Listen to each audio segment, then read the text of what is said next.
Morning, everyone. Yeah, usually I do stories, but today it's a theme. I believe you've been working through the fruit of the Spirit, so we're doing a break from that. So I continue a thematic sermon, um, but let's see what happens. I start with this assumption that evangelicals don't know what to do with grief. And as you said this morning, maybe it is cultural also that we Indians know how to celebrate. And so we do all sorts of different expressions to share our joy. We do birthdays, and even birthdays we do in installments, a birthday with this group of friends and another, like that. We know how to do good results at board exams. We know in SciAcs how to do, my article came out and my book is published. We know how to do that. Of course, we Indians know how to do the big fat Indian wedding. Yeah, but what about sharing a child who isn't doing well in whatever way? What about a parent who's ailing? What about a child with special needs? What about losing a job even? Or marriage falling apart? Where is the place for an expression of those? Where is the place? And again, there's something cultural about not making a big thing about this, rather keeping it private and driving it deeper into ourselves. Maybe there's something cultural because in a shame-honor society such as ours, there's something shameful, something to be ashamed of because we're not doing well, or something's not going right in our lives, as if it is something we think we will get judged about. There seems to be shame attached to expressions of grief. But that may be, again, I'm bringing us back to who we are in terms of denomination and tradition, evangelicals. Because India knows, Hindus know how to do grief.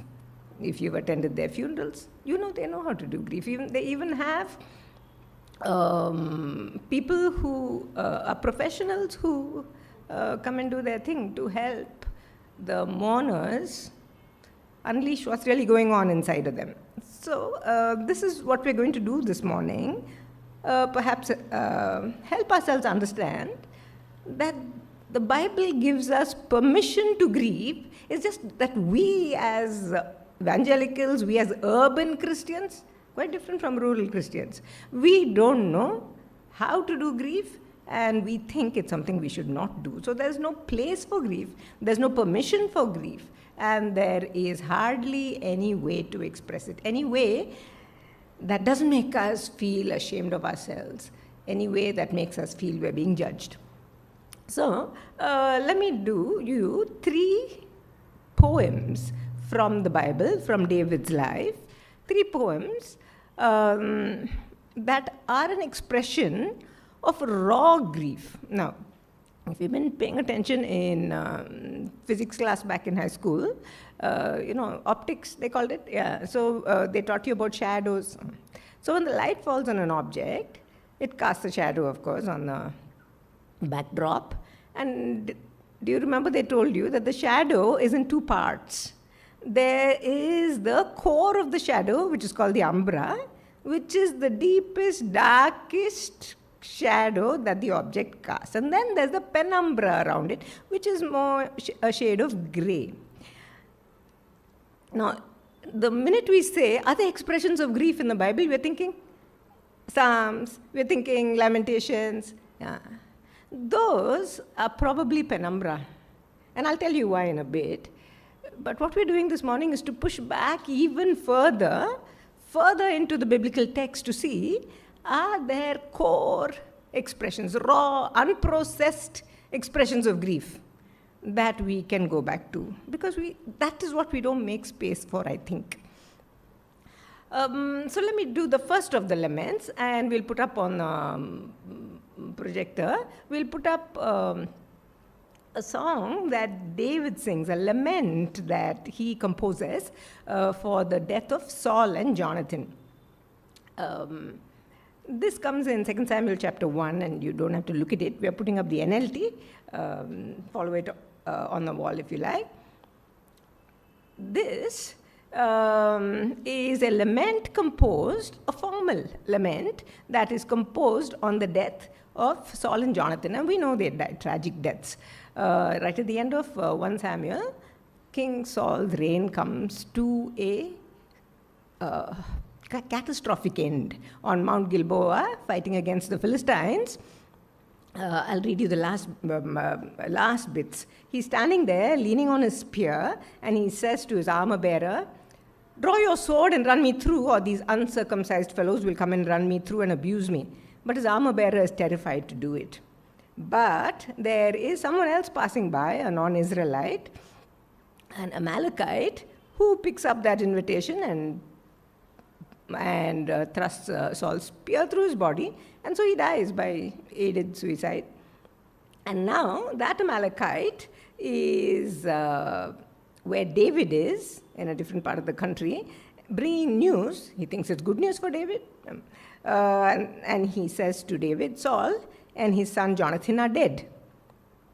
And then David said to the young man who brought him the report, "How do you know that Saul and his son Jonathan are dead?" And he says, "I happened to be on Mount Gilboa, and there was Saul leaning on his spear with the chariots and their drivers in hot pursuit. And when he turned around and saw me, he called out to me and said," and I asked, "What can I do?" And he asked me, "Who are you?" "An Amalekite," I said. And then he said to me, "Stand here by me and kill me. I am in the throes of death, but I'm still alive."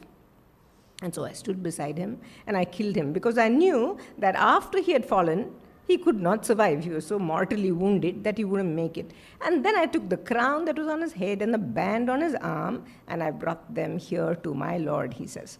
So it is under these circumstances that David hears of the death of Saul. And when somebody dies, your mind almost immediately goes back to the happier times that you might have had with them, especially if it has been a fraught and troubled relationship.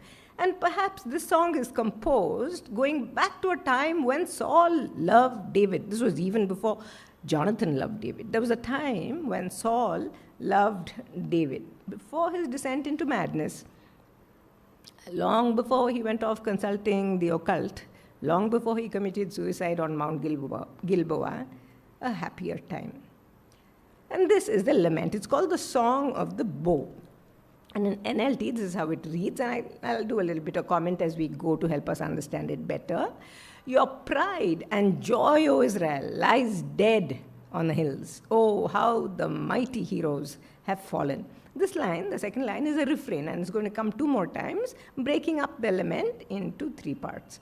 How the mighty heroes have fallen. Don't announce the news in Gath. Don't proclaim it in the streets of Ashkelon. These are Philistine cities, Gath, Ashkelon, along with three others. Don't announce it in Philistia, because it is Philistia's cause for rejoicing. Don't announce it there. Or the daughters of the Philistines will rejoice, and the pagans will laugh in triumph. And we're thinking of a time not too long ago when they did exactly that, when Samson was taken prisoner, when they had victory celebrations over the defeated Samson. "O mountains of Gilboa, let there be no rain or dew upon you, nor fruitful fields producing offerings of grain. May the hills be as dead as the king," the first king of Israel, as the king who died upon it, the king and his three sons. "For there the shield of the mighty heroes was defiled. The shield of Saul will no longer be anointed with oil." These would have been leather shields that you rubbed with oil to keep them supple. But then here is the play of words indicating that the one who died on the mountains of Gilboa was God's anointed one. He was king over Israel. And now, from the present, the memories go back to a happier past and describe the heroic acts of father and son. So Jonathan now comes in now. The bow of Jonathan was powerful. The sword of Saul did its mighty work. They shed the blood of their enemies and pierced the bodies of mighty heroes. How beloved and gracious were Saul and Jonathan. They were together in life and in death. They were swifter than eagles, stronger than lions. Eagles and lions, hyperbole, exaggerated language, figure of speech, the eagle being the king of the birds and the lion, the king of the beasts. So you use them in hyperbole. Swifter than eagles, stronger than lions. And then it comes back to the grievous present. O women of Israel, weep for Saul. The Philistine women should not be told this news because they would rejoice. But women of Israel, weep for Saul. These are the women who at one time made up songs for Saul and sang about how Saul had slain his thousands. And well after he is gone, in the history of Israel, we're going to find for the next 7 years, even a decade later, there will still be those who are loyal to the house of Saul. And so, women of Israel, weep for Saul, for he dressed you in luxurious scarlet clothing and garments decorated with gold, a prosperous reign under Saul. And then the refrain comes in again. Oh, how the mighty heroes have fallen in battle. And now the third part is in the present still, but it is personal. Here now David speaks for himself, his grief for Jonathan, the friend he loves. Jonathan lies dead on the hills. This section in first person. How I weep for you, my brother Jonathan. Oh, how much I loved you. And your love for me was deep, deeper than the love of women. A culture in which women are profiled for love, wives, mothers, sisters. And here love can even refer to the loyalty, the sworn fealty that Jonathan had for David, that he was willing to give up even his claim to the throne to make space for David. Oh, how the mighty heroes have fallen, stripped of their weapons. They lie dead. The song in the text is introduced as a lament of the bow being the weapon of war, symbolizing perhaps both Saul and Jonathan. It was called the lament of the bow. And we are told that when David took up this lament concerning Saul and his son Jonathan, he ordered that the people of Judah be taught this lament of the bow and to sing it to commemorate in the years that followed the death of such great heroes. It even has a place in the lost book of Yashar. So it was something that got into the anthologies of the poetry of the nation. And so here you have a public place for David's grief, a poem by which to express it. Not only written for himself to express his grief, but for the nation to join him in expressing grief for a king that they had chosen. He was a people's prince, if you remember. So charismatic that the people insisted on having him, as reluctant as he was. And it's written, for those who compose songs or poetry, it's written in what is called the kina meter. Meter being the length of lines, poetry, hymn, songs get written with short lines, long lines. This one's written in a particular meter called the kina meter, which is used only for dirges or for laments. And this kind of poetry, the Hebrew dirge or funeral song, is written obviously in praise for the dead, and it often addresses them directly, as David has done here. Jonathan, my brother. But this is the interesting thing about Hebrew dirges. There is no mention of God in it. Did you see that in that poem? Yeah? So I was struck by how, when we were talking about grief, and how to process it. When we're talking about it this morning, we, like the Psalms do, we kept bringing our minds to hope. We kept circling back to God, to hope. But this poetry, Hebrew dirges, they do not even have a mention of God like the Psalter has, or like Lamentations has. And that is why I say that here we are pushing ourselves to moving deeper beyond the penumbra into the umbra of grief. You know, those places or those moments in which, honestly, God doesn't even matter. It's just us and this loss. And we're not talking only about bereavements. Bereavements are probably the deepest possible losses that we can suffer. And when Steffi here was talking about women who have lost a child, surely there can be no greater loss than a parent having to bury their children. Yeah, those sorts of losses where just you and the loss matters. And that can be loss of relationship, loss of a loved one, a friend, or a member of the family. It can be even the loss of a job unfairly. It can be a failure in a project. It can be anything. It can be anything, loss. And so at the moment of loss, and it's not linear, is it? It's not that here's a loss, and then as we go, we move from the umbra into the penumbra, from dirges like this into the Psalms, and then we start looking up to God again. It's never linear, is it? The reality of that loss can hit us at any point in the process. And we say, yeah, time will heal. It does. I was at Thanksgiving service for someone who had passed away just yesterday, 17 years later, and sitting there and hearing a church member speaking of the mother, her mother who had just passed away. I remembered the loss of my mother. So it comes back. It always comes back. So we are talking about those moments of grief when, honestly, God doesn't matter. He's not in the equation yet.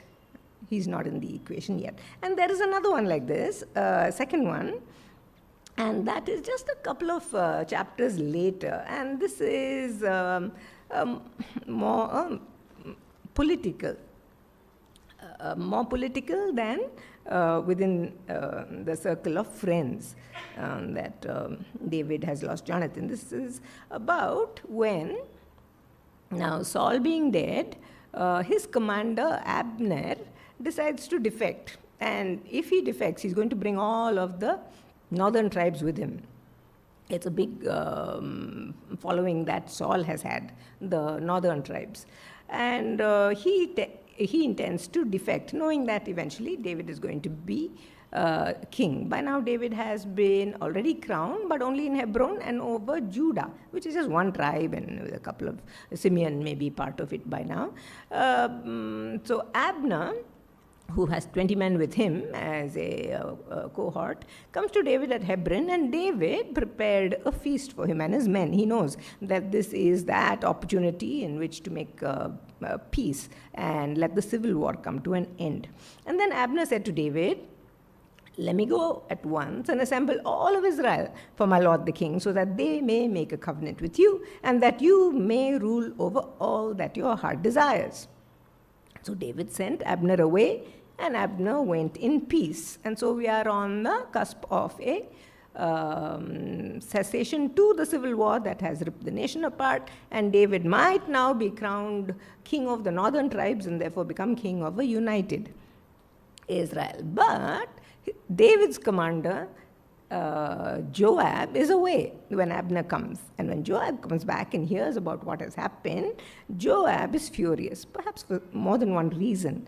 One could be because Abner is also a commander and he feels a threat to his position as commander of David's army. So if there is peace and there's reconciliation between Judah and the northern tribes, what is Joab's position going to be? Will he still be commander? Or will Abner take his place? So maybe there is professional threat. But more than that, much deeper than that, there is a personal vendetta. Earlier in the civil war, Abner had ended up killing Abner had ended up killing Joab's baby brother, a chap called Asahel. And so what he does quietly, without letting David know, is to send word to Abner, who's on his way, and ask him to come back because the king wants to have one further word with you. And so the tricked Abner returns to Hebron. He has barely entered the city when Abner, let me read this for you now. Abner barely returned to Hebron, when Joab took him aside into an inner chamber as if to speak with him privately. And there, to avenge the blood of his brother Asahel, Joab stabbed him in the stomach, and he died.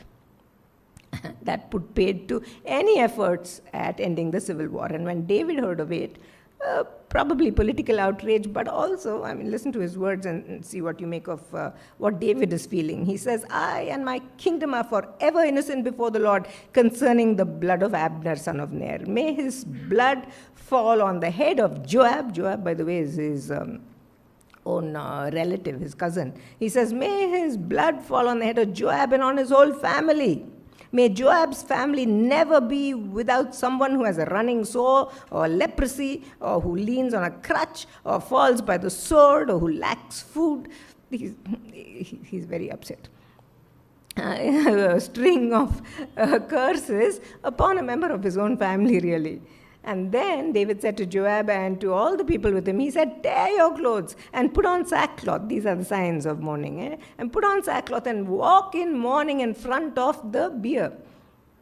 And King David himself walked behind the bier. And they buried Abner in Hebron. And the king wept aloud at Abner's tomb. Think of this happening at an evangelical funeral. We have been so conditioned by verses probably pulled out of context and really not meant to apply to a situation like this. Something about don't be like the others who weep as if they had no hope. These are the verses that I grew up with. So there's a whole lot of this that's got into how we express the umbra of grief, or how we don't express it really. Conditioned. So this is not cultural conditioning, because this is not how the Hindus behave. This is not cultural conditioning. It's not how Indians behave. It is how we evangelicals behave. It's a denominational bias that does not allow us to do what David did. And here is his song for Abner. Should Abner have died as the lawless die? Your hands were not bound, your feet were not fettered, as a criminal's hand and feet would be. You were not a criminal. No, he says, you were murdered, the victim of a wicked plot. And all the people wept with him. See, when he laments before the grave, at the graveside of Abner, the people mourn with him. I don't know if we give ourselves permission even to weep along with the one weeping. Or rather, we're trying to get them out of it as fast as we can. No? It's all about moving on or moving along as fast as we can. And sometimes it even appears to be a matter of faith. Don't we have enough faith that the dead one is already in a better place? There is a place for not mentioning that better place. And then they all came, and they urged David to eat something while it was still day. But David took an oath, saying, may God deal with me, be it ever so severely, if I taste bread or anything else before the sun sets. He insisted on a fast. And then, towards the end, he pays him a tribute. He says, do you not realize, the king says to his men, to his soldiers, do you not realize that a commander and a great man has fallen in Israel this day? He says to his soldiers. He might have been in the opposite party, but this is what he was. And here you can see grief shot through with another emotion, and that is anger, angry grief. Grief is never simple, straightforward grief. There are always other emotions that roil into it. And here you see angry grief, anger and grief roller coastering together. But here in this text, no mention of God, right? No mention of hope. Yeah. A public place for David's grief. in front of all his people, in front of all his soldiers even. There are rituals, sackcloth, whatever the rituals of the day were. There is a poem, there is a fast, there is a tribute by which to express grief. David weeps and all Israel weeps with him. And that brings us to the last of these dirges, the laments that we find in the life of David. And that perhaps is the deepest one. This one is in chapter 18. A couple of years have passed. David is now growing older, and there is another prince on the rise, the young and handsome Absalom. He is now the people's prince. And that's gotten to his head, and he has managed to usurp the kingdom from his father. His father, rather than stay in Jerusalem and fight him, has in fact exiled himself. He has left Jerusalem with few faithful, crossed the river Jordan, and is now in exile on the other side of the Jordan. And preparations are being made for war. Absalom, with his army, is proceeding towards where David is, and Joab has got together the forces of David, and the armies are leaving the city. The army of Joab is leaving the city. And as they move out of the city, just at the gate stands David, and this is the one instruction he gives them. As the people marched out in units of hundreds and thousands, the king commanded Joab, "Be gentle with the young man Absalom for my sake." It's after all his son. That's the object of this war. He says, "Be gentle with the young man Absalom." And of course, the war goes on. They won't let David come into the war because they say, if you die, who will be king after? And so we know how Absalom dies. A dramatic death, suspended by his hair and caught in the branches of an oak tree, suspended between heaven and earth. And Joab is the one who drives spears into him, flings his body into a pit in the forest, and piles a whole pile of stones over it. Of course, now David doesn't know. And David still waits at the city gate, and there's the watchman on the tower above the gate, and he's watching. And so there's a build-up of about 14 verses before David hears it. We know it, and so we know the pathos of this father that is waiting for news of his son. And there are two runners. The watchman says, "There's someone coming, I can see a runner." And the king wants to know, is he alone or is he with someone else? He says he's alone. And the king says to himself, if he's alone, he must have good news. The logic of it is quite incomprehensible. But here is a father that is trying to persuade himself that good news is on the way. Didn't I ask them to treat the young man Absalom gently? For my sake, will they not obey me? And the watchman now sees another runner. And he said, look, there's another man running alone. And the king said, he must be bringing good news too. This is trying to persuade yourself, somehow staving off the inevitable that you know is on the way.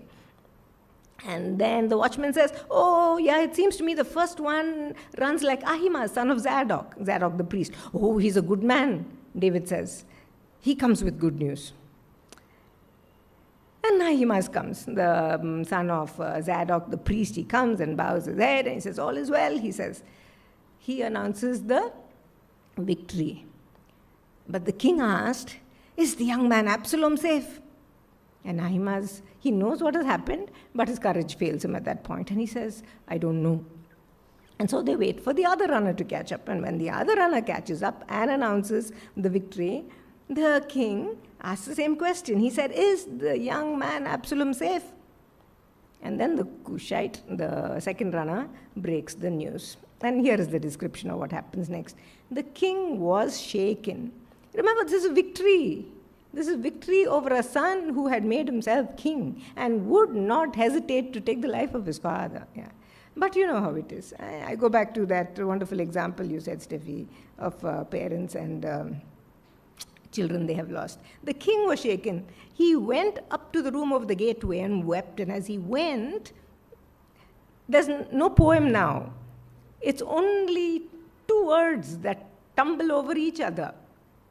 Absalom and son. Oh, my son, Absalom, he says, my son, my son Absalom, if only I had died instead of you, oh Absalom, my son, my son. And those of us who are parents who have adult children, we can well